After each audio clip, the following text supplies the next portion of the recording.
क्रिया मतलब क्या? क्रिया का मतलब मैं 3-4 दिन से आपको समझा रहा हूं। अनेक प्रकार से जीवों के अंदर अलग चलन रूप, विचारणा रूप, मन न चिंतन रूप, बोलवा रूप, कार्यना जो काय द्वारा होने वाली जो क्रिया, अनेक प्रकार की क्रियाएं प्रतिदिन हमारी होती रहती है। 23 क्रिया की बात मैंने आपको बता दी। 23 क्रिया टोटल 25 क्रिया, इसके अंदर 2-2 भेद मतलब 50 क्रिया टोटल होती है। इनके अंदर संसार की सारी क्रिया आ जाती है। अब 2 क्रिया बाकी रहेगी। प्रेम प्रत्यय क्रिया, प्रेम के राग से बंधी हुई क्रिया ज्यादा करके माया और लोभ के अंतर्गत आती है। माया और लोभ के अंदर ये प्रेम प्रत्यय क्रिया आती है। और इसके बाद आती है द्वेष प्रत्यय क्रिया, वो आती है क्रोध और मान के विषय के अंदर, जो स्पष्ट रूप से दिखती है। माया और लोभ दिखता नहीं है, साइलेंट किलर। तो इस प्रकार से ये जो क्रिया हम कर रहे हैं, इसके प्रति मुझे कोई चीज के प्रति लोभ जगा, वस्तु तो उसके पर आता है तभी लोभ आता है। क्या होता है लोभ आने का कारण? क्या है? उस वस्तु या व्यक्ति के प्रति जब राग बढ़ता है तभी उसके प्रति लोभ यानी कि आकर्षण बढ़ता है। और उसको पाने के लिए, कुछ भी करने के लिए व्यक्ति तैयार हो जाता है। कितनी भी माया, छल, प्रपंच, कपट वगैरह अनेक प्रकार से वो आगे बढ़ता है। जैसे तैसे करके भी मुझे उस व्यक्ति को या उस वस्तु को पाना है, क्योंकि उसके प्रति उसको क्या हो गया है? अटूट राग हो गया है। और राग मारक है, तारक नहीं है। परमात्मा क्रोध और मान कसाय का नाश करते, लोभ और माया कसाय का नाश करते हैं। उनको क्या बताया? जितना राग बताया। क्या बताया? बीता द्वेष बताया, उन्होंने द्वेष का नाश किया ऐसा बताया। क्या बताते? द्वेष से भी राग भयंकर होता है। द्वेष कुछ भाव तक चलता है, राग भाव तक चलता है। द्वेष को चलने के लिए सामने ऐसा परिबल भी चाहिए। राग को चलने के लिए परिबल नहीं चाहिए, वो तो चलता ही रहता है नॉन स्टॉप। एक बार किसी के प्रति राग हो गया, बस कितने भाव तक रहता है वो? जब तक अपना मोक्ष नहीं होता तब तक चलता रहता है। राग का बंधन तोड़ना बहुत बहुत बहुत कठिन है। एक बार द्वेष टूट जाता है, क्षमा मांग ली, द्वेष टूट गया। राग के लिए कौन सी क्षमा है भाई?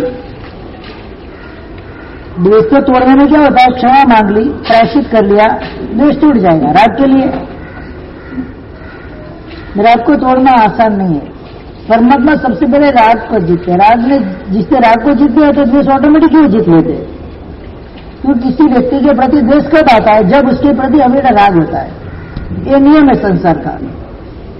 अकेला द्वेष कभी होता, सबसे पहले उसके प्रति राग आता है। राग आने के बाद ही उस व्यक्ति के प्रति कुछ अनबन हो गई, अड़चन हो गई, तो वो जो द्वेष आता है वो भयंकर द्वेष होता है। सामान्य व्यक्ति के प्रति जो द्वेष आता है, जिनके प्रति हमको कोई लेना देना नहीं है, वो जो द्वेष होता है अल्पकालीन होता है और अल्पकषय होता है। लेकिन जिसके प्रति राग होता है उसके बाद अगर उसके प्रति द्वेष आ गया तो वो द्वेष कैसा रहता है? भयंकर हो जाता है। एक बम विस्फोट जैसा हो जाता है, न्यूक्लियर बम जैसा। इसे तोड़ना भयंकर हो जाता है। भले किसी के भी जीवन के अंदर ले लें हम, किसी के प्रति भी उनको अनबनाव है, द्वेष का भाव है, पीछे खाली कारण ढूंढने जाओ। अच्छा, अगर उसका मूल कारण कोई होगा तो राग होगा। क्या होगा? उसके प्रति जबरदस्त राग था, तब जाके वो राग द्वेष के अंदर पलट गया है। और राग जब द्वेष में पलटता है तो बिन लादेन से भी ज्यादा भयंकर हो जाता है। वो फिर टूटता नहीं है। इसीलिए परमात्मा सबसे पहले क्या बताया? किसी के प्रति राग नहीं करना, द्वेष नहीं करना, वो दूसरी बात है। सबसे पहले क्या करना है? इसलिए क्या बताया? को अब नक्की में कोई नाम अन्न सकत से एवं अधिन मनुष्य अपाण मनुषा से। आत्मा को वही समझाना मैं अकेला हूं। क्या? मेरा कोई नहीं है। दिल में अष्ट मत बनो, पावरफुल बनो, बेचारे मत बनो, स्ट्रांग बनो और अपने आत्मा को प्रेरणा करो, आत्मा को अनुशासित करो।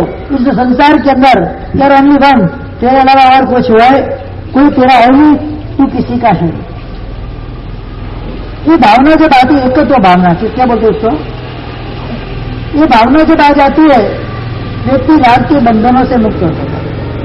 ये मेरा पैसा, मेरी पत्नी, मेरा परिवार, मेरा घर, मेरा प्राणायाम, मेरी ऑफिस, मेरा शरीर, लास्ट में क्या आता है, मेरा शरीर। तारक तीर्थंकर परमात्मा आदि अनेक महापुरुष संयम ग्रहण करते हैं। स्व शरीर भी निरीह, क्या बताया, अपने शरीर के ऊपर भी वो निरीह होते हैं, शरीर की भी इच्छा नहीं होती, शरीर का लालन पालन नहीं करते, निष्प्रिय होते शरीर के प्रति। बड़े कुछ लग गया, बीमारी आ गई, कुछ भी हो गया, कोई लेना देना नहीं है। शरीर के ऊपर माथे पे अंगारा भर दिया, कोई फर्क नहीं पड़ा। जिंदगी चमड़ी उधेड़ ली, फर्क नहीं पड़ा। गला काट दिया, फर्क नहीं पड़ा। घानी में पिल दिया, फर्क नहीं पड़ा। जो अपने शरीर के प्रति भी राग टूट जाता है व्यक्ति, तब जाके वो वितराग अवस्था को प्राप्त करता है। क्षुंदक सूर्य के शिष्यों की बात आती है। परमात्मा मुनीश्वर से भगवान, उनको पूछा, भगवान मेरे जीजाजी जी और बहन वगैरह है, दंडक देश के राजा, दंड की राजा, उनको प्रतिरोध करने जाना है। भगवान मैं वहां पर जाऊंगा तो विराधक बनूंगा कि आराधक बनूंगा? भगवान ने कहा, स्कंदक तू विराधक बनेगा, बाकी तेरे 500 शिष्य जो है सभी आराधक बनेंगे। परमात्मा ने बता दिया, मतलब विराधक बनना मतलब तेरा संसार बढ़ने वाला है, बाकी के सब जीव इसी भव में मोक्ष में जाने वाले। उधर जाने के बाद अपना नहीं सोचा, मेरे 500 शिष्य, उनका कल्याण होता है ना, मुझे जाना है वहां पर। तेरे पर मरणांत उपसर्ग आएगा, और उपसर्ग के अंदर तेरे 500 शिष्य सोने के सिक्के जैसे, कैसे सोने के सिक्के जैसे, और तेरे को बाहर आ जाएंगे और सारी की सारी केवल ज्ञान पाकर मोक्ष में जाएंगे। भगवान मेरा क्या होगा? तू विराधक बनेगा, संसार में बढ़ गया।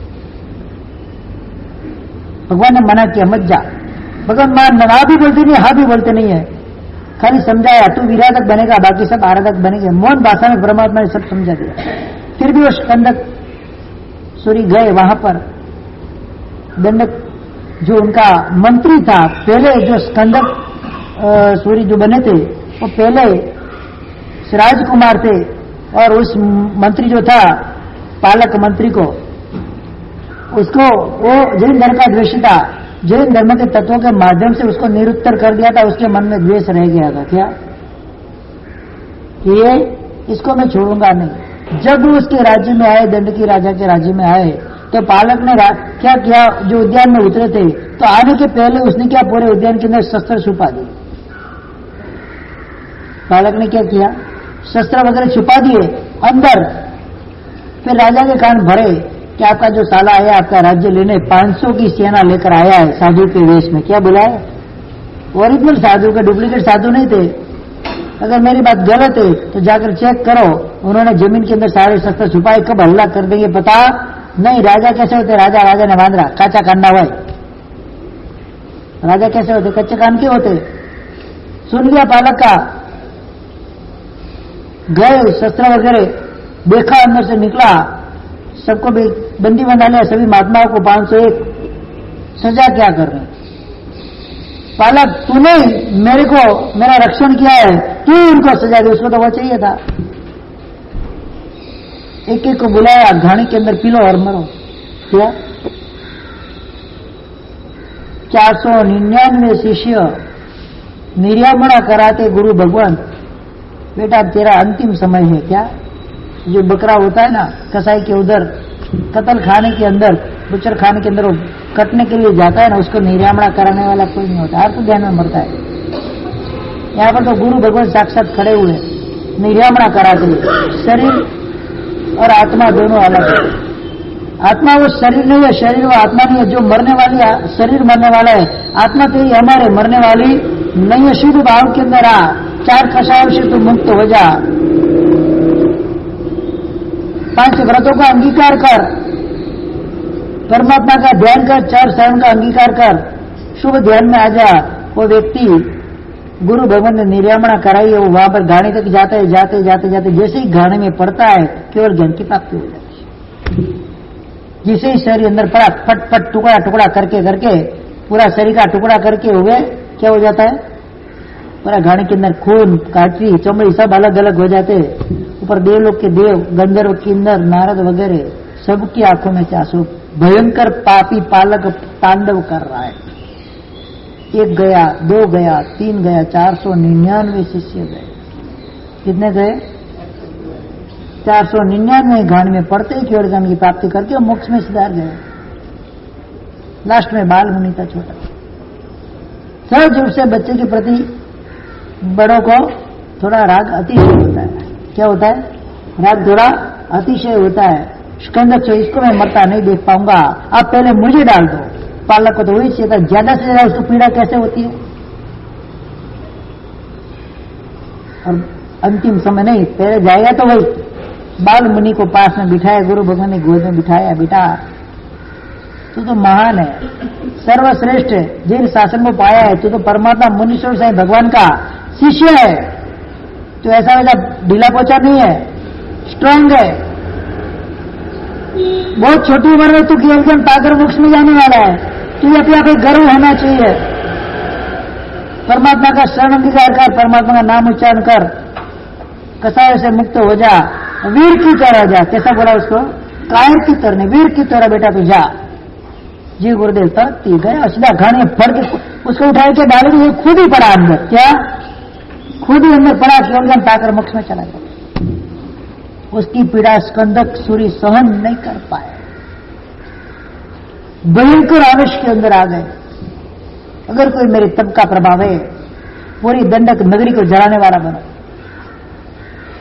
उनको भी उठा के अंदर डाल दिया, वो भी मर गए। मरकर अग्नि कुमार के अंदर दिए हुए, कहां पर?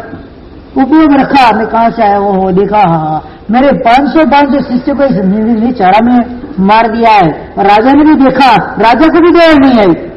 उधर से आए अंगारे बड़े बड़े लेकर पूरी नगरी के ऊपर अंगारा बरसा के नगरी को तहस नहस कर दिया, जलाकर खाक कर दिया। आज भी दंडकारण्य नाम से वो जंगल आज भी मौजूद है, आज भी उधर काले धब्बे पड़े हुए इतने साल होने के बाद। राम सीता लक्ष्मण वगैरह उसी दंडकारण्य में गए थे। देखो जहां पर पाप का मात्रा जहां बढ़ जाती है, वो भूमि भी कैसी पापिष्ट भूमि हो जाती है। सीता के प्रति लक्ष्मण को मां और बेटे का अनहद प्यार, मां के स्वरूप में लक्ष्मण सीता को देखता था। ध्रुव रामायण के अंदर बात आती है, दंडकारण्य में जैसे ही प्रवेश किया, लक्ष्मण को सीता के प्रति राग हो गया। ये भूमि का प्रभाव है। इसीलिए बताया कि उस क्षेत्र को छोड़ देना चाहिए जो क्षेत्र हमारे लिए मारक बन जाता है, हमारे विचारों के लिए घातक बन जाता है। वो क्षेत्र में भी हमको नहीं रहना, उस द्रव्य में भी नहीं रहना, उस क्षेत्र में भी नहीं रहना। ऐसा काल भी होता है, उस काल को भी प्रसार कर दो। और ऐसी भाव दशा जहां पर भी ऐसा दृश्य वगैरह हम देखते हैं, उस दृश्यों से दूर हो जाओ, ताकि हमारे मन के अंदर विकार की वासना, कसाई की वासना नहीं जगे।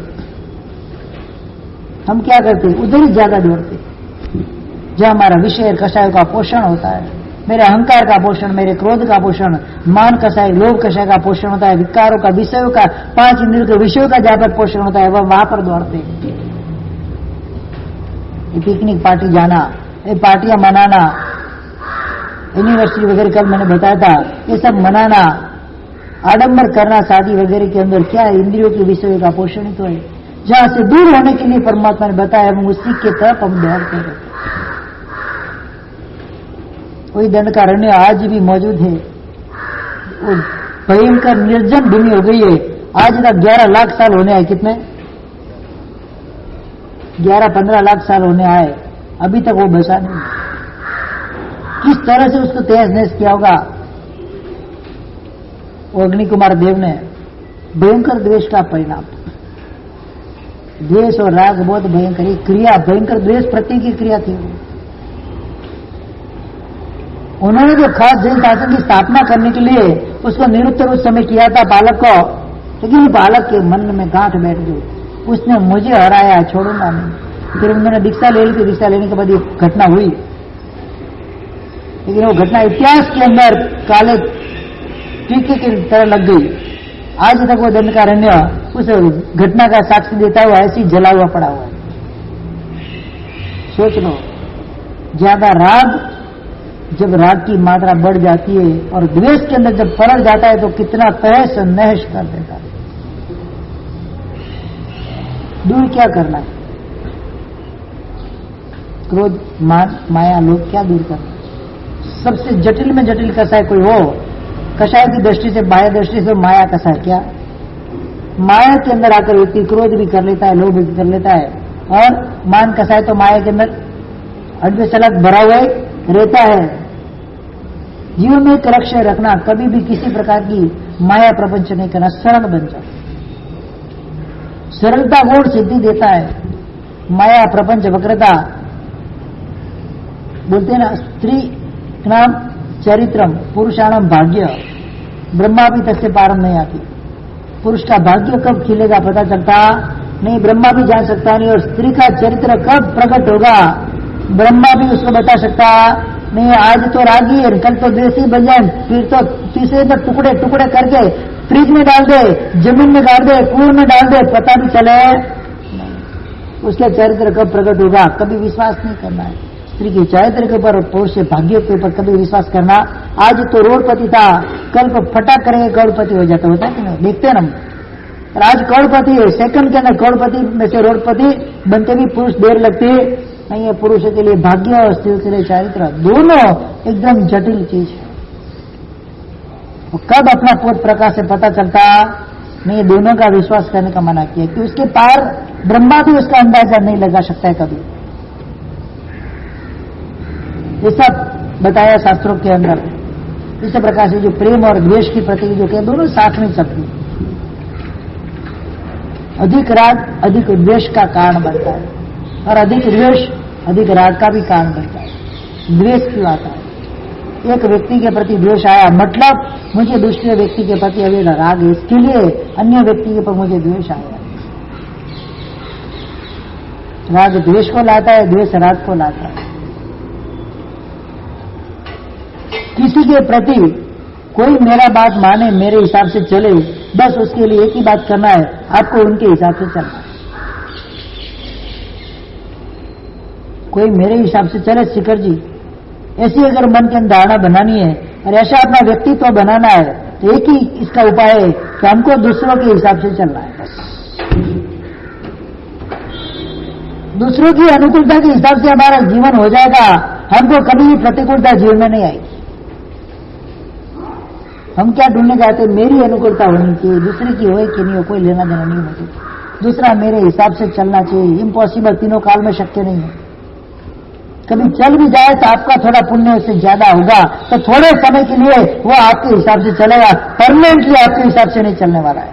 चाहे आपका बेटा हो, चाहे पत्नी हो, चाहे पति हो, चाहे माता हो, चाहे पिता हो, चाहे पुत्र हो, जो कोई भी हो, अपने हिसाब से कब चलेगा वो? जब अपना पुण्य उससे थोड़ा जोरवार करता हुआ होगा तो उतने समय तक वो अपने हिसाब से चलेगा। बाकी वो अगर पुण्य खत्म हो गया फिर वो राजा बन जाएगा, फिर अपने हिसाब से चलने वाला नहीं। कभी कभी समझते देखते हम कि जब बेटा छोटा होता है तो माता पिता का अज्ञानकृत होता है, जैसे ही थोड़ा बड़ा हुआ, शादी वगैरह हुई, क्या हो जाता है, उन्हीं माता पिता को मारने वाला बन जाता है। दोनों के प्रति जो लगाव था, दोनों के प्रति जो अनुबंध था, ऋणानुबंध खत्म हो गया। अब उसके प्रति आपके जितना भी कर्जा वगैरह बाकी है उसके हिसाब से आपके साथ रहेगा, बाद में अपने आप अलग हो जाएगा। इस सिद्धांत है कर्म का। कोई भी व्यक्ति किसी दूसरे व्यक्ति से जुड़ा है, मतलब पूर्व भव की कुछ न कुछ लेना देनी, उसका हिसाब बाकी। जब कर्म सत्ता के चौपड़े में वो हिसाब खत्म हो जाएगा, वो व्यक्ति उससे अलग हो जाएगा, कायम साथ में रहने वाला नहीं। भले मैं कितना ही मानू कि मेरी पत्नी है, हाँ मेरी जानू है, मेरी मानू है, क्या क्या बोलते हैं, वो जानू मानू कब द्वेषिनी बन जाए पता चलता नहीं है। पति और पत्नी दोनों अभी प्रेम करने वाले, और बीच में तीसरा व्यक्ति आ जाता है, वो पत्नी पति का खून करते हुए भी पीछे पड़ती है। ये राग के कारण चूर्णी, जो ब्रह्मदत्त चक्रवर्ती की माता चूर्णी दीर्घ राजा के साथ प्रेम में पड़ गई, अपने सगे बेटे को जलाकर मारने के लिए तैयार हो गई और प्रपंच भी रच दिया ये तो वर देव मंत्री ने उसको बचा लिया, चक्रवर्ती का जीता ऐसे मरता, नहीं तो उसी भाव में चक्रवर्ती बनने वाला था। लाख का घर बनाया, लाख होती लाख, उसके अंदर दोनों को सोने के लिए छोड़ दिया और जला दिया। बाहर से माता ने बेटे के लिए घर जला दिया। सोचा आप किसके अंदर? विषय और विषयों के अंदर अंध बनकर, विषय और रागों में अंध बनकर माता भी बेटे को जलाने को तैयार हो गई। सोचो आप, परदेसी राजा की पत्नी सूर्यकांता, पौषेद के अंदर खड़े हुए परदेसी राजा गौतम स्वामी से प्रतिबोध पाकर, नास्तिक राजा भयंकर कोटि के जिनको धर्म से कोई लेना देना नाता नहीं, गौतम स्वामी केशी गंधर कृष्ण भगवान के अंतिम जो साधु थे, केशी गंधर के संपर्क के अंदर आए। केशी गौतमी अध्ययन के अंदर परदेसी राजा का कथा है, ये जो उत्तरायण सूत्र के अंदर बताया है। भयंकर कोटि भी आज नास्तिक में से आस्तिक बने, पौषेद के अंदर खड़े हुए, अब पत्नी के प्रति भी उनको राग नहीं रहा है। तब वो सूर्यकांता सोच रही है अब मेरे क्या काम का है। पारने के अंदर जहर दे दिया उसको, पति को। क्या? पारने के अंदर जहर दे दिया, मरे नहीं, वो तड़प रहा है, छाती से वो बैठ के गला घोटकर उसको मार दिया।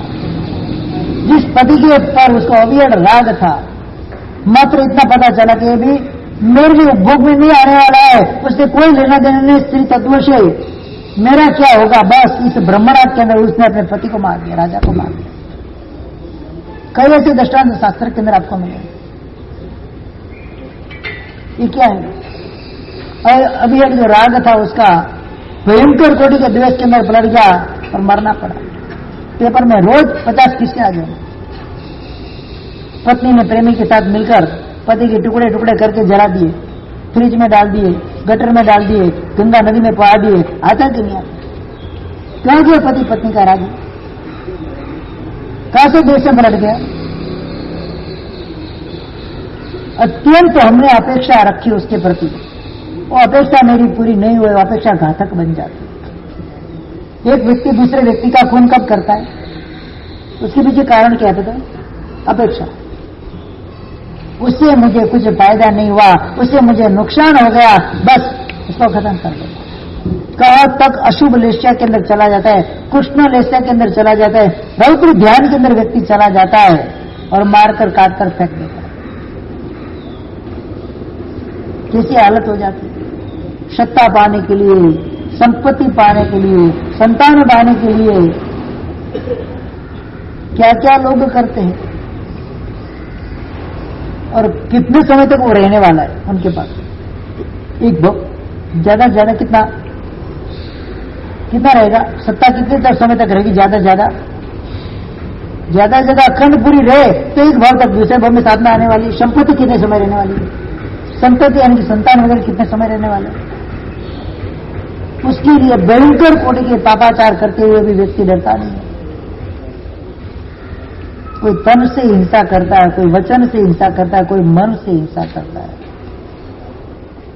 हम व्यापार करते हैं, मानसिकता से हिंसा करते हैं, सामने वाले को मार देते हैं, लोभ के वश होकर। इतना चाहिए, इतना, अरे कितना है? व्यक्ति कितना खाएगा पूरे जीवन भर? बताओ तो सही में। 100 साल का आपका आयुष्य, एवरेज 4 रोटी रोज की खाते हो, 36,000 दिन है। कितने 100 साल के? 4 रोटी रोज की खाओ, 1,44,000 रोटी आप खा सकते हो। कितनी खा सकते हो? एक रोटी की कीमत कितनी? 1 रुपया, 2 रुपया, कितने? मसाला बल के साथ लगो 3 रुपया की एक रोटी, 144, कितना हुआ? डेट किया 4.5 लाख रुपया। इतने कपड़े वगैरह में कर लो, 10 लाख रुपए में पूरी जिंदगी आपकी निकल जाए। वो भी पूरी जिंदगी के लिए, 100 साल की जिंदगी हो तो। अपेक्षा मेरी कितनी? मुझे ये चाहिए, मुझे वो चाहिए। 2 जोड़ी कपड़े के अंदर 1 साल पूरा निकल जाए कि नहीं निकल जाए? फट जाते हैं। ये हमारी कंपनी होती है ना, 5-6 साल तक चलती है। कितने? एक कंपनी 6 साल तक चलती है। फटती तो है, उनकी कंपनी फटेगी तो नहीं। तो कितनी इकट्ठा करके रखने की? जाइए कंपनी भरेंगे। अरे कंपनी क्या वर्कर करनी क्या है? हमको पेट पटारा भरना है हमको। क्या करें? एक कंपनी 6 साल, 7 साल, 10 साल तक चलती है। अंदर पांगड़ी, कपड़े के अंदर छोटी कपड़ा होता है, पांगड़ी होती है, हमारे बेचारी पति दीक्षा लेने के बाद एक पांगड़ी 19 साल तक चली। कितने साल तक? कितने साल तक? 19 साल तक एक ही पांगड़ी पहरी उन्होंने। कितना परिग्रह करना है बोलो? घर के अंदर एक हमेशा ध्यान रखना, मालिये के अंदर, कबाट के अंदर, कहीं पर भी कोई वस्तु पड़ी है घर के अंदर जिसका 365 दिन में एक बार भी उपयोग नहीं होगा ना, नहीं हुआ ना, वो भी चीज आपके लिए कायम के लिए व्यर्थ है, कभी उसका उपयोग होने वाला नहीं है। ऐसी कितनी चीजें पड़ी हुई घर में, वो चीज रोती है, मेरे तो उपयोग करो कम से कम एक बार तो साल में एक बार तो मुझे बाहर निकालो। नहीं निकालेंगे। कितने आभूषण बनाए, दागिना कितना बनाए, हीरे के ज्वेलर्स के ज्वेलरी कितनी बनाई, हीरा की डायमंड की ज्वेलरी नेकलेस वगैरह कितने बनाए, साल भर में कितनी बार पहनते हो? वो भी मुश्किल से डर के कोई खींच के ले जाएगा तो।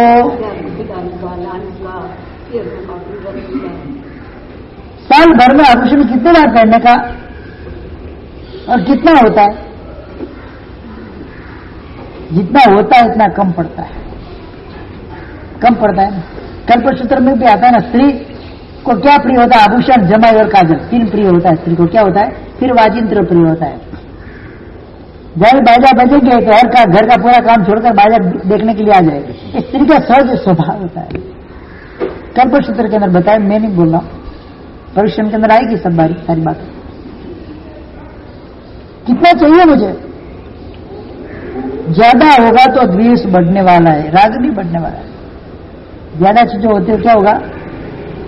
द्वेष बढ़ने वाला है। किसी के भी उपयोग में कभी वो चीज आती नहीं है। घर के अंदर काम वाले काम करते हैं, ऑफिस के अंदर वर्कर्स काम करते हैं, क्या देते हैं उनको दिवाली के अंदर? अरे 50 साड़ियां पड़ी है, कोई पहनते नहीं, 2-4 दे दो उसको, बेचारे उसका भी घर चले। 4 दोगे तो 4 नहीं आ जाएगी आपको, तो उसके घर में उसका घर के दिया जलेगा कि नहीं जलेगा? अनुकंपा दान की वृत्ति, दान की वृत्ति भी अपने अंतरात्मा में पड़ेगी। दान का लक्षण, दान का संस्कार पड़ेगा, देने से दान का संस्कार पड़ता है। एक भिखारी सेठ की दुकान के सामने रोज बैठा है, सेठ पानी दो, नहीं है, 1 रुपया दो, नहीं है, कुछ खाने का दो, नहीं है, नहीं है, नहीं है। सेठ के मन में नहा तो आई नहीं, इतना कंजूस काकड़ी, हाथ में मुंह से हा शब्द तो निकले ही नहीं। भिखारी भी कोई जाए ऐसा नहीं था, वो भी होशियार था, सेठ के पास लेकर ही रहूंगा, ठान ली थी उसने। सेठ एक बार आते थे घर से दुकान खोलने के लिए, सेठ कुछ तो दो, अरे नहीं बोला ना, वही नहीं, सेठ चपटी धूल तो दो, नीचे से लेकर सेठ, इसमें मेरा क्या जाता है? हाँ, मुट्ठी भर के धूल उठा के दे दी उसको, इसका क्या करेगा? बस वही करना था। अभी तक ना के संस्कार दो ना, आज तो मैं हाथ के संस्कार आए, आज तो धूल दिए, कल कुछ ना कुछ और दोगे। देने के संस्कार पड़े, क्या पड़ा? देने के संस्कार जरूरी है। ना ना ना ना, नहीं दूंगा, नहीं दूंगा, संस्कार ऐसा रखना नहीं है, भले कुछ भी दो लेकिन दो। हम ऑफिस में जॉब वगैरह करते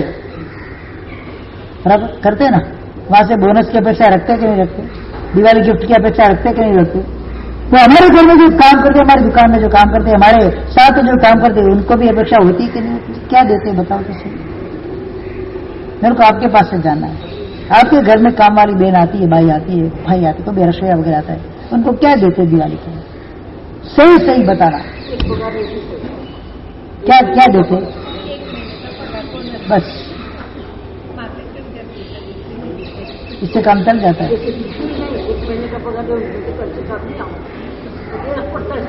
वो तो जबरदस्ती देना पड़ता है।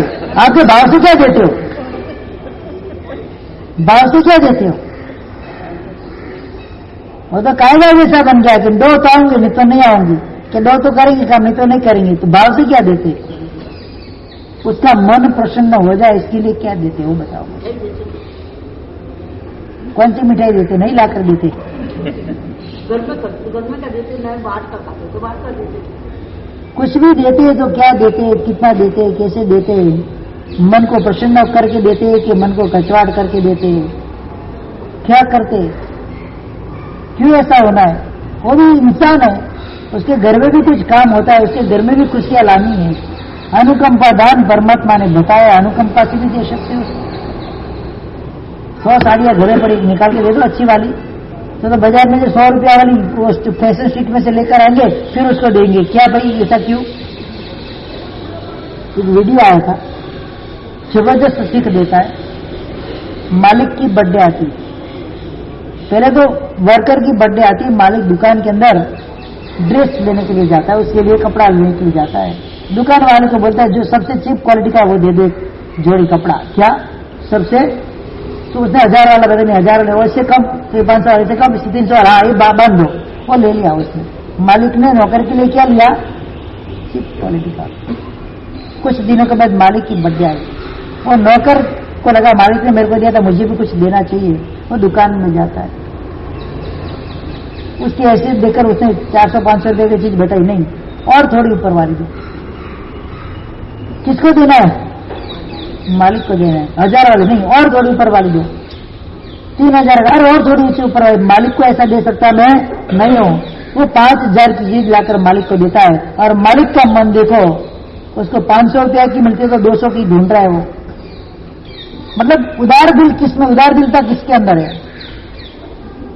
जिसके पास नहीं है ना, उसको छोड़ने की इच्छा होती है, जिसके पास होता है ना, वो छोड़ ही नहीं पाता। ऐसी हालत हो जाती है कभी कभी। अब कौन महान? धनवान कौन है? मेरी हिसाब से बोल, धनवान कौन है? कि मालिक, मिल मालिक है, फैक्ट्री का मालिक है, वो तो बेचारा 500, 1000, 2000, 5000 की नौकरी कर रहा है। धनवान कौन है? विचार आता है कभी? ये तो बाह्य और लौकिक उपदेश की मैं बात कर रहा हूं। परमात्मा का उपदेश तो उससे भी कई गुना टॉप लेवल का होता है।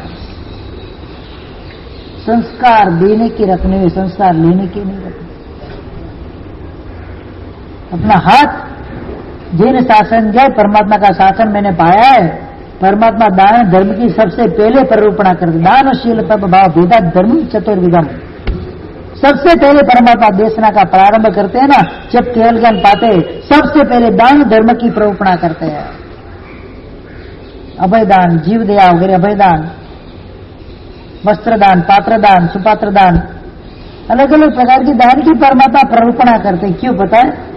परिग्रह शंका को दूर कराने के लिए, आसक्ति को दूर कराने के लिए सबसे पहले दान की प्रेरणा पर भगवान करते हैं। और दान धर्म सबसे आसान और सरल धर्म है, और हर व्यक्ति दान धर्म के अंदर आसानी से जुड़ जाता है। इसीलिए परमात्मा सबसे पहले किस धर्म की प्ररूपणा करते हैं? दान धर्म की प्ररूपणा करते हैं। और ऐसे जग जीवन, ऐसे जग प्रतिपालक परमात्मा के शासन को हमने पाया है, और हम कंजूस बनकर बैठ जाए। 388 करोड़ सोने का दान परमात्मा ने वर्ष दान में किया। कितने? 388 करोड़ सुवर्ण मुद्राओं का दान परमात्मा ने वर्ष दान में किया। रोज की 1 करोड़ 8 लाख सोने का दान। हाथी, घोड़ा वगैरह वगैरह तो सब देते थे परमात्मा, वो तो अलग। वस्त्र पात्र वगैरह देना अलग।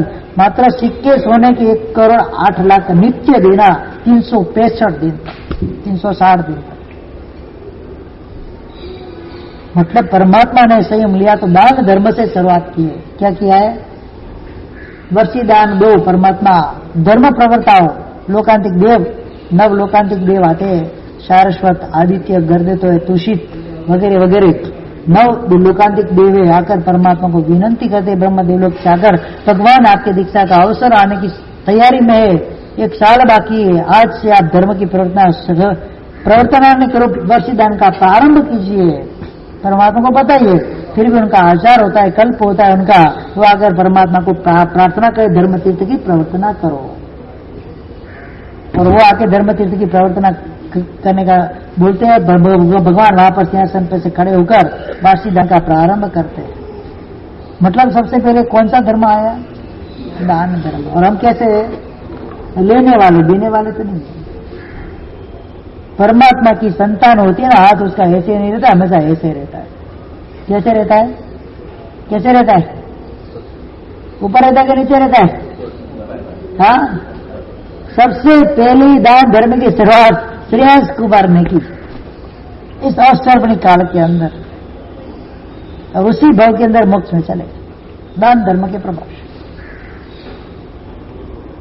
ये सत्य क्रिया यही है। जो व्यक्ति दान दे सकता है, कभी किसी व्यक्ति के ऊपर उसको द्वेष नहीं आता है। लिख कर रख दो। जिनके अंदर दान के संस्कार है, देने के संस्कार है, कभी वो किसी व्यक्ति या वस्तु के प्रति द्वेष नहीं कर सकता है। इम्पॉसिबल उसको द्वेष करना, कि उसके संस्कार कौन से है? द्वेष करेगा तो दे पाएगा? नहीं कर पाएगा वो द्वेष। और देने की वृत्ति है तो राग भी इतना उसके प्रति रहेगा नहीं कि उसको क्या करना है, छोड़ना है। कौन छोड़ सकता है? जिसको उस वस्तु के प्रति राग नहीं, वही उस वस्तु को छोड़ सकता है। राग द्वेष की मात्रा को दूर करने के लिए भी, हटाने के लिए भी, कमजोर करने के लिए भी दान धर्म अति आवश्यक है। और हमारे जीवन के अंदर ये तो बिल्कुल उड़ गया। खुद के लिए करते, मार साहब मैं रोज साधर्मिक भक्ति करता हूं, मेरे बेटे की, मेरी पत्नी की, हाँ मेरे घर में परिवार की मैं साधर्मिक भक्ति रोज करता हूं, मुझे लाभ मिलेगा कि नहीं मिलेगा? हाँ, परीक्षण के अंदर आएगा साधर्मिक भक्ति, यानी कि एक प्रकार का दान ही है। हमारे साधर्मिकों का उद्धार करना, उनके जीवन को, जो पायमाल हो चुका जीवन है, उनको उद्धार करके उनके जीवन को संवारना, वही तो साधर्मिक भक्ति है। साधर्मिक भक्ति मतलब क्या? दुनिया के सारे धर्म एक बाजू इकट्ठा कर दो, भले चाहते धर्म भी अंदर आ जाए, एक तरफ मात्र साधर्मिक भक्ति रखो। साधर्मिक भक्ति का पलड़ा भारी रहेगा हमेशा। एकत्व सामियान वत्सलम एकत्व सभ्य धम्मा, दवी तुल्य तुलिया। हाँ, बनने अगर दोनों को तुला के अंदर तोलने में आए तो साधर्मिक भक्ति ऊपर उसका पल्ला झुक जाता है। इतना जबरदस्त पुण्य इसके अंदर। वो दान धर्मी है, क्या है? हमारे घर साधर्मिक आए, वस्तुपाल तेजपाल के जीवन का दृष्टांत ले लो। संग लेकर आ रहे कोई व्यक्ति, वस्तुपाल तेजपाल, एक एक साधक जो संघ के अंदर आए सभ्य है, उनके अंगूठा धोकर, उनका बख्शाल करके, उनकी साधर्मिक भक्ति करते करते करते शाम हो जाती है, 14 उपवास हो जाता है उनका। साधर्मिक भक्ति मतलब क्या? कोई खाने की चीज है, गहरी गहरी चीज है, जबरदस्त कोटि की चीज है। भरत महाराज के पुत्र, नाम क्या था, दृष्टांत है, देव ने परीक्षा की। जब तक कि साधर्मिक को उनकी भक्ति न हो जाए तब तक वो मुंह में पानी डालते नहीं है। पहले दिन इंद्र की तो माया कैसी होती है, लाइन लगाई साधर्मिकों की, सबकी भक्ति करते, शाम हो गई, 14 उपवास हो गया। दूसरा दिन, तीसरा दिन, चौथा दिन, पांचवा दिन, छठा दिन, सातवां दिन, आठवां दिन, 8 उपवास 14 हो गए। ऐसे कुछ नाम था उनका, भूल गया नाम में।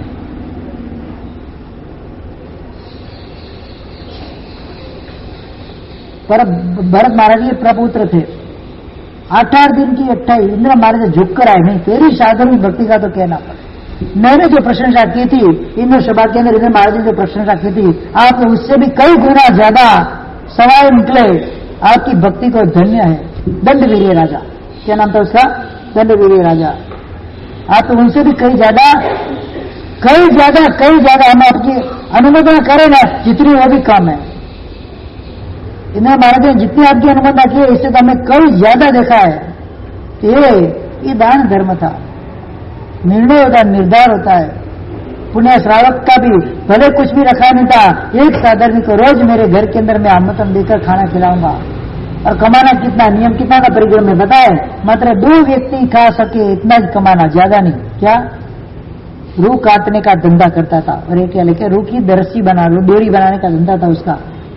ये 2 जनों के पेट में जितना अनाज चाहिए इतना ही रोज कमाना, दूसरे दिन नया।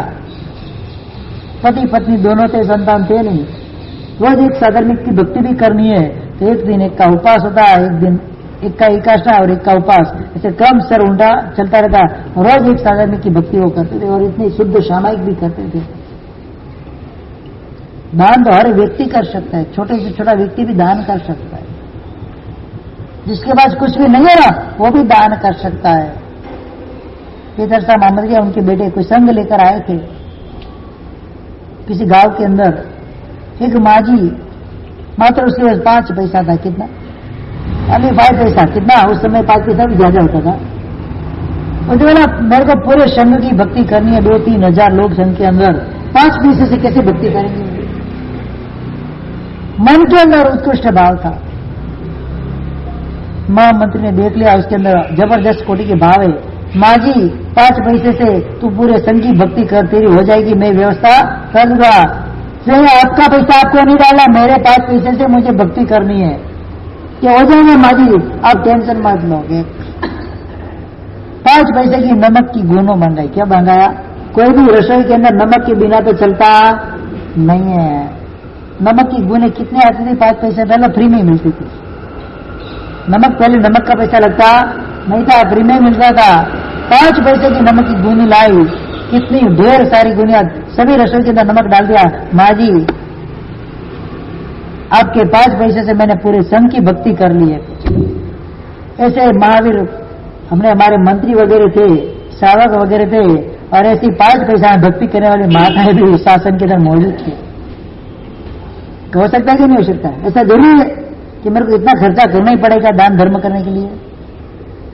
अल्प से अल्प संपत्ति के अंदर भी हम दान कर सकते हैं, मात्र शासन का राग होना चाहिए, सार्वजनिक भक्ति के प्रति अहोभाव होना चाहिए, बहुमान भाव होना चाहिए, हम कुछ भी कर सकते हैं।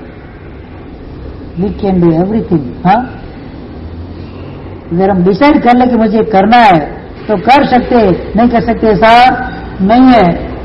कि राग और द्वेष जो क्रिया होती है, राग प्रत्यय की क्रिया, राग प्रत्यय की क्रिया माया और लोभ के अंतर्गत आती है, और द्वेष आता है क्रोध और मान के अंतर्गत आ जाता है। इस प्रकार से यहाँ पर अपने 25 क्रिया का जो चल रहा था अपना व्याख्यान प्रवचन वगैरह, आज 25 क्रिया अपनी यहाँ पर पूरी होती है। एक एक क्रिया के बारे में सोचना है, समझना है। जितना हो सका मैंने डिटेल से आपको समझाने का प्रयत्न किया है, दाखला दिली दृष्टांतों के साथ। क्या अब कितना समझना, कितना नहीं समझना, कितना उपयोग में लाभ नहीं लेना, तो व्यक्ति का अपने अपने हिसाब से होता है। अपने अपने क्षोभ से वो व्यक्ति ये कार्य कर सकता है, अपने अपने हिसाब से वो कार्य कर सकता है। अब क्रिया हुई तो क्रिया के बाद ये सब क्रिया ग्रह की योग्य होती है, अशुभ क्रिया होती है, उसकी ग्रह यानी कि निंदा की योग्य होती है। तो 2 प्रकार की ग्रह बताएंगे यहाँ पर आगे शास्त्र के अंदर।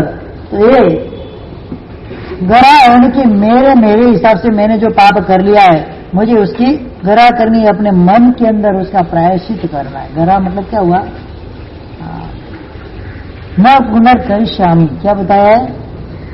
जो पाप मुझसे हो गया है दूसरी बार नहीं करूंगा, उसको बोलते ग्रह। परिक्रमामी, निंदामी, गरियामी और पाणमी। सबसे पहले पाप का प्रायश्चित करना है, उसका प्रतिगमन करना है, मतलब पाप से वापस हटना है। हाँ, मैंने ऐसा पाप कर दिया, उसकी जाहिर में या आत्मसाक्षी महात्मा के सामने, परमात्मा के सामने उसके अपने दुष्कार्य की निंदा करनी है। मेरे से कार्य हो गया, मैं पापी हूँ, अपने आप को पापी समझकर उसकी निंदा करनी है। तीसरे नंबर के अंदर ग्रह आती है। कभी हो गया एक बार मेरे से पाप, अब दूसरी बार ध्यान रखूंगा, वापस वो पाप रिपीट मेरा होना नहीं चाहिए। दुक्कड़म गरिहामि, पंचसूत्र के अंदर भी क्या आता है? सुक्कड़म अणुमयमी, दुक्कड़म गरिहामि। मैं दुष्कृत अपनी गरहा करता हूं। निंदा और गरहा के अंदर फर्क है, निंदा और गरहा में फर्क है। भले दोनों शब्द पर्यायवाची जैसे ही है, लेकिन दोनों के अंदर फर्क है। निंदा करनी मतलब सभा के समक्ष अपने पापों का प्रायश्चित आलोचना करनी, वो निंदा है। मैंने ये पाप कर दिया, या तो परमात्मा के सामने परमात्मा हयात हो तो, या तो महात्मा के सामने, या खुद की साक्षी में, या जिसके प्रति अपराध हुआ है उसके प्रति अपने पापों की निंदा करनी है। निंदा करने के बाद का स्टेप आता है गरहा करना। गरहा मतलब बस अब वो पाप दूसरी बार न हो जाए उसका ध्यान रखना है। इतनी अशुभ क्रियाओं के अंदर मेरा जीवन जाता है, पूरा दिन जाता है, अशुभ भाव के अंदर मेरा जीवन जाता है। हर दिन मेरा ऐसे बसर होता है। रात के अंदर जब सोते समय मात्र 5 मिनट अपने लिए निकालो। कितनी? नरक में नहीं जाने। चंदन में रोज बोले मेरे को, हमारे साथ नरक में नहीं जाना है। क्या अभी नरक की बात चल रही थी जीव विचार के अंदर, तो नरक में तो जाना नहीं है। उसका एक सरल उपाय है, जितने भी दिन भर के अंदर मेरे से अपराध हो जाते हैं, रात्रि में 5 मिनट मात्र बैठ जाओ, अपने अंदर उतर जाओ। इतने इतने अपराध मैंने दिन भर किए हुए। अपराध को अपराध मानोगे ना तो ही अपराध से बच पाओगे। उसको अपराध समझेंगे नहीं तो कैसे अपराध से बच पाएंगे। इस व्यक्ति के साथ ऐसा व्यवहार मैंने किया, इतनी मैं धंधा में लंपटताई की, स्त्रियों के प्रति तो पुरुष के प्रति मैंने इतनी लंपटताई की, इतना इसको बोल दिया, न बोलने का जैसा मैंने बोल दिया। अपनी सत्ता के मद में आकर उसको मैंने तोड़ दिया सामने वाले व्यक्ति को। कितने अपराध होते, मानसिक प्रताड़ना, वाचिक प्रताड़ना, कायिक प्रताड़ना मैंने की उस व्यक्ति के साथ। उस वस्तु के प्रति मुझे द्वेष आया, उस वस्तु या व्यक्ति के प्रति मुझे इतना राग आ गया, राग के बस मैंने ऐसा काम किया। पूरे दिन का चिंतन करो, 5 मिनट की मन में संकल्प करो, अबे ये पाप दूसरी बार कल के दिन तो नहीं होना चाहिए। जितना आज हो गया, चलो मेरी अनजान अवस्था के अंदर, अनजानता बेजानता मैंने काम कर लिया, अब दूसरी बार, अभी मैं सजाग हूं, क्या हूं, अभी मैं जिंदा हूं, तब तक मुर्दा अवस्था में मैंने काम कर लिया था, मुझे पता नहीं था। अब मैं जान चुका हूं कि ये मेरे किए हुए अपराध है। मतलब 5 मिनट 10 मिनट रात्रि के अंदर सोने से पहले उसकी गणना करो, ताकि अगर रात्रि के अंदर आयुष्य का बंध पड़े तो शुभ गति का पड़े, अशुभ गति का ना पड़े। क्या? क्योंकि मैंने क्या कर दिया है, मैंने पापों का प्रायश्चित, आत्मसाक्षित मैंने प्रायश्चित कर लिया है। मैं शुद्ध हो गया हूं, मैं शुद्ध हो गया। विशुद्ध कोटि की आत्मा होती है, शुद्ध कोटि की आत्मा होती है, प्राय करके सदगति का बंध करती है। क्या करती है? वो दुर्गति का बंध नहीं करती। कि जिस लेशा के अंदर वो सोता है, शुभ लेशा के अंदर, पूरी रात्रि दिन वही लेशा चलेगी। रात में टीवी देखते देखते सो गए तो वही टीवी की धमाचकड़ी रात में सपने में भी आती है। किसी के साथ झगड़ा करके सोए तो रात में उठ के भी झगड़ा करते। कोई दृश्य याद करके सोए, रात में वही सपना में आता है। कोई डर जाता है सपने में, भड़क जाता है, होता है कि नहीं होता है, चमक जाता है, बोलते हैं अपन को। क्यों होता है ऐसा? जो भी दिन भर की उसकी क्रिया है और दिमाग के अंदर स्थिर हो जाती है। इसमें कुछ ऐसे संस्कार होते हैं वो अंदर सॉलिड हो जाते हैं। फिर जब वो मन एकदम शांत हो जाता है, निश्चिंत हो जाता है, वो संस्कार सामने उसका हाईलाइट होती है। मैच होती है ना, मैच 6 घंटा 8 घंटा की मैच होती है, उसके बाद उसकी हाईलाइट आती है कि उसके मुख्य मुख्य अंश जो होते हैं, मेन पॉइंट्स, वो उसको आपको दिखाई जाते हैं। तो पूरे दिन की घटना की जो आपकी मैच चली है, हाईलाइट कब आएगी?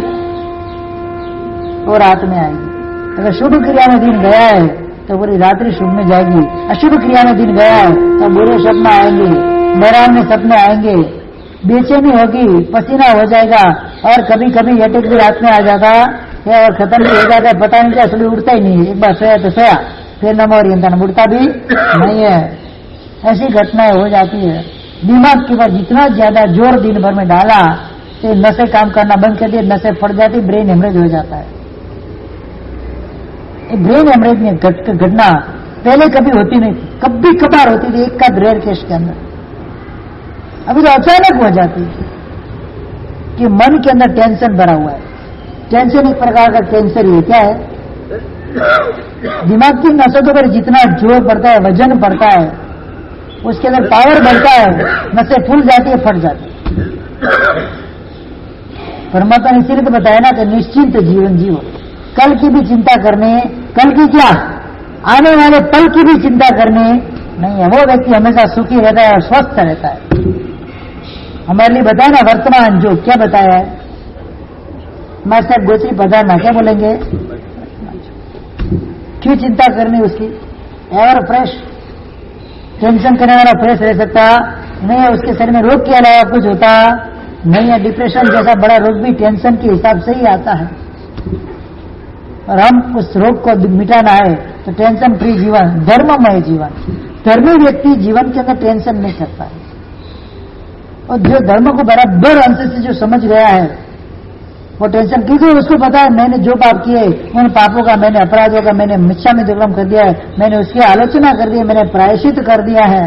अब मैं निश्चिंत हूं, मैं मर भी जाए तो मुझे कोई टेंशन नहीं है। इसलिए वो निश्चिंत होता है।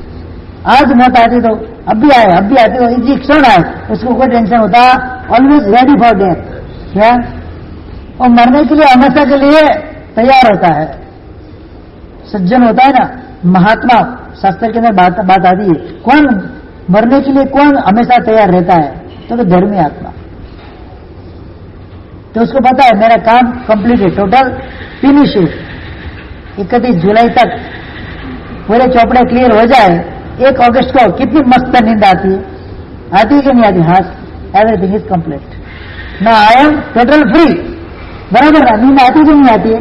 पहले दिवाली के चौपड़े होते थे, दिवाली के दिन चौपड़े लिख दिए, क्या खेल खत्म हो गया, नूतन वर्ष के लिए अभिनंदन लेने के लिए जाते थे। कैसे जाते थे पता है? कि आप फ्री हो गए थे, इसके लिए अभिनंदन पाने के लिए जाते थे, निश्चिंत थे, कोई उधर तमाम की चिंता नहीं थी उस समय। हर रोज की टेंशन है, टीडीएस भरण है, पराना भरण, पीडी भरण, ये सब पूरे दिन का चलता ही रहता है। आपको जीटीएस क्या बोलता है? हाँ, जीएसटी भरण, सीएसटी, बीएसटी, जीएसटी ने कौन से लगा दिए, सब दिमाग ही खराब कर दिया आपका। टेंशन टेंशन टेंशन, कमाओ तो किसके लिए? किसके लिए कमाना? इसीलिए मैं तो बोलता हूं ना, ज्यादा अगर कमाया है ना तो सार्थक क्षेत्र के अंदर खर्चा कर दो, कम से कम अगले भाव के लिए तो काम आएगा, ये तो दुनिया ही खाएगी। 1 लाख रुपया कमाते हो ना तो 85,000 का डोनेशन कर दो, कोई टैक्स भरने की जरूरत क्या बोला? नहीं है। हाँ, तो कोई टैक्स भरने की जरूरत ही नहीं है। अगर 85,000 बचाने गए ना तो टैक्स भरना ही पड़ेगा। सत्ता ने बता दिया, गवर्नमेंट ने बता दिया है कि ज्यादा परिग्रह रखने जैसा नहीं है, रखोगे तो परेशानी होने वाला है। हो, यहाँ पर परमात्मा ने भी वही बताया, परिग्रह संज्ञा से दूर रहना है। तो यहाँ पर आगे आगे चलते अपन, समय तो हो गया है। गहरा 2 प्रकार से होती है, कोई अपने पापों का प्रकाशन कुछ लोग मन से करते, वचन से नहीं करते। मन में आलोचना कर देते, लेकिन गुरु भगवान के सामने जाकर वचन से उसकी आलोचना लेते हैं, नहीं मानसिक रूप से आलोचना वो ले लेते हैं। कुछ लोग ऐसे होते हैं जो मन से आलोचना नहीं लेते, लेकिन वचन से कर देते। मन में तो उसका सोचते भी नहीं है, लेकिन दुनिया की लाज है, किसी के सामने मैंने अपराध किया है तो मुझे प्रायश्चित लेना जरूरी है। सबने देखा है कि मैंने अपराध किया है, अगर मैं प्रायश्चित नहीं लूंगा तो मैं निंदनीय बन जाऊंगा, तो उसके लिए मन से प्रायश्चित नहीं करते, वचन से कर लेते। कुछ लोग ऐसे होते हैं मन से भी करते हैं और वचन से भी करते हैं। मुझे अंतरात्मा जिसकी शुद्ध और पवित्र होती है, मन से पहले अपने आप की निंदा करता है, फिर गुरु भगवंत के सामने जाकर रोती आंखों से अपने अपराधों को क्षमाता है, उसका प्रायश्चित करता है। और कुछ निष्ठुर निर्लज जैसे होते हैं, न मन से आराधना करते, न वचन से करते, मतलब गरा अपने पापों की निंदा न मन से करते न वचन से करते। ये 2 प्रकार की गरा इस प्रकार से यहाँ पर बताई गई। कुछ लोग दीर्घ काल तक, लंबे समय तक गरा करते, बट लंबे समय तक अपराधों को वापस नहीं करने का प्रण ले लेते। कुछ लोग अल्प काल तक करते, तो थोड़ा समय तक मैं पालूंगा, मेरा अब थोड़े समय के लिए तो मैं अपराध नहीं करूंगा, ये अल्प काल के लिए गरा करते। ये गरा की बात आई, आगे अभी जाएंगे।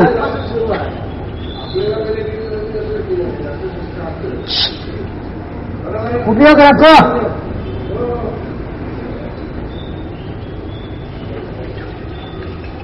कोई मन से गरा करता है। अभी कल हम प्रत्याख्यान की बात करते हैं। पचखान, किस प्रकार से पचखान होते हैं, पचखान कैसे करने चाहिए, क्यों करने चाहिए, पचखान से लाभ क्या है, उन सारी बातों को हम कल समझेंगे।